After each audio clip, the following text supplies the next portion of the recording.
নমস্কার বন্ধুরা, আজ আমি চুনো মাছের পাতুরি বানাবো। রেসিপিটি ভালো লাগলে একটি লাইক, শেয়ার আর সাবস্ক্রাইব করে দেবার অনুরোধ রইল।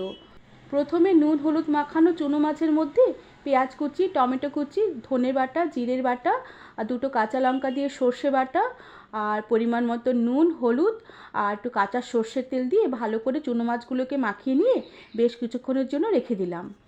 এরপর দুটো কচি লাউ পাতার মধ্যে সামান্য সর্ষের তেল দিয়ে দিলাম আর তাতে মেখে রাখা মাছের মিশ্রণটাকে দিয়ে একটা কাঁচা লঙ্কা দিয়ে দিলাম আর তার সাথে সামান্য আবারও একটু সর্ষের তেল দিয়ে পাতাগুলোকে বেশ ভালোভাবে মুড়ে নিলাম।